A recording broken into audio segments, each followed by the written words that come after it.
लग्न ठरलं thanks to Marathi matrimony. लग्न म्हणजे मराठी मॅट्रिमनी, विश्वासाची 26 वर्ष, लाखो सुखी दाम्पत्य। डाउनलोड करा मराठी मॅट्रिमनी। मागील आठवड्यात अमरावती जिल्ह्यासह विदर्भातील अनेक जिल्ह्यांमध्ये अवकाळी पाऊस आणि गारपीट झालेला होता आणि त्यामुळे जवळपास आठवडाभर जे आहे ते ढगाळ वातावरण सगळीकडे पाहायला मिळालं होतं। परंतु आता अवकाश जे आहे ते कोरं झालेलं आहे आणि पुन्हा एकदा तापमानामध्ये मोठ्या प्रमाणावर वाढ झालेली आहे। आज जर आपण पाहिलं तर अमरावतीचं तापमान जवळपास 38 ते 39 अंशावर गेलेलं आहे। त्यामुळं दुपारी जर आपण पाहिलं तर रस्त्यावरील गर्दी जी आहे ती कमी झालेली आहे। घराबाहेर निघत असताना नागरिक घट्ट सुती कापडाने जे आहे ते चेहरे बांधूनच घराबाहेर जे आहे ते पडत असल्याचं आपल्याला पाहायला मिळते।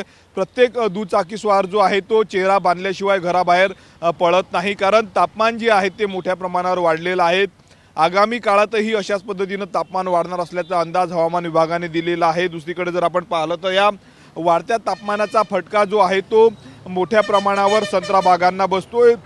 दुसरीकडे ऊन आहे त्यामुळे नागरिक घराबाहेर निघत नाही। अशा परिस्थितीमध्ये जर आपण पाहिलं तर थंड पेयाची दुकाने देखील ओस पडलेली आहे, कारण ऊनच आहे त्यामुळे बाहेर नागरिक निघत त्यामुळे बघू शकतो या ठिकाणी थंड पेयाच्या दुकानावरली गर्दी ओसरलेली आहे। उन्हामुळे नागरिक घराबाहेर निघणं जे आहे ते नापसंत करत आहे। साधारणतः सायंकाळी 5 ते 6 वाजतानंतर जे आहे ते नागरिक खरेदीसाठी किंवा आपल्या कामासाठी घराबाहेर पडत आहे। साधारणतः 3 वाजले आणि 3 वाजता जर आपण पाहतो तापमान देखील दुपारच्या वेळेस वाढलेलं आहे। साधारणतः पुढच्या 2 ते 3 दिवसात पुन्हा तापमान 41 अंशापर्यंत जाईल असा अंदाज जो आहे तो हवामान विभागाच्या वतीनं वर्तवण्यात आलेला आहे। एकंदरीत जर आपण पाहतो ढगाळ वातावरणानंतर पुन्हा आता एकदा तापमानामध्ये जी आहे ती वाढ झालेली आहे।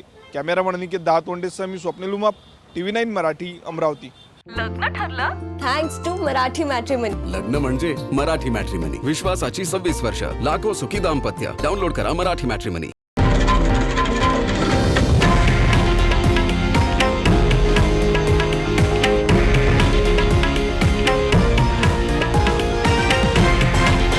हे आहे देशातील नंबर 1 न्यूज नेटवर्क आणि आपण पाहत आहात TV9 मराठी, एकमेव।